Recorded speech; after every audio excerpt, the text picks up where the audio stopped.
పవన్ కళ్యాణ్ గారు ఎవరెవరికి ఎంతవరకు హెల్ప్ చేశారు అనేది. సో అది స్టార్ట్ చేస్తే నా దగ్గర ఉన్న ఇన్ఫర్మేషన్ ప్రకారం 1993లో యాక్టర్ సత్యానంద్ గారి చెల్లెలి పెళ్లికి ₹1,00,000 ఇచ్చారు. అంటే అప్పుడు కూడా ఆయన అది ₹1,00,00,000 సమానం. ఆ టైం అదే అనబోతాడు. 93లో అంటే అది ₹1,00,00,000 సమానం. అంటే తొలి ప్రేమ సినిమా సమయంలో VCR అనాథాశ్రమానికి హెల్ప్ చేశారంట.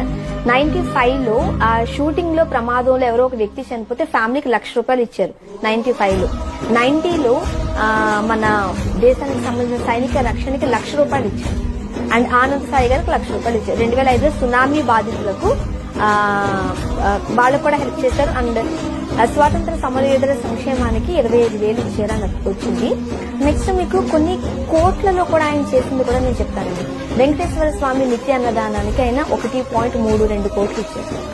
ఓకే, ఆరోగ్య బీమా డ్రైవ్ కోసం వ్యక్తిగతంగా ఆయన ₹1,00,00,000 ఇచ్చారు. CPF ఆర్గనైజేషన్ కోసం ₹1,00,00,000 చెక్ ఇచ్చారు. మానసికంగా బాధపడుతున్న వాళ్ళకి ₹1,00,00,000 ఇచ్చారు. అండ్ అయోధ్య ఆలయ నిర్మాణం కోసం 10 లక్షలు ఇచ్చారు. క్రియాశీలక సభ్యత్వంలో 2 కోట్ల ఆర్థిక సహాయం చేశారు. మొన్న మధ్య కౌలు రైతులకు కూడా ₹30,00,00,000 ఇవ్వడం అంటే ఎన్ని ఆయన గుండె చాలా గట్టి కదండి. ఇప్పుడున్న యాక్టర్లు ఎంతమంది సంపాదించుకుంటున్నారు? భారతదేశంలోనే ఇంత సేవా కార్యక్రమాలు చేస్తున్న ఒక యాక్టర్ కానీ ఒక రాజకీయ నాయకుడు కానీ ఉండాలా అనేది ప్రశ్న.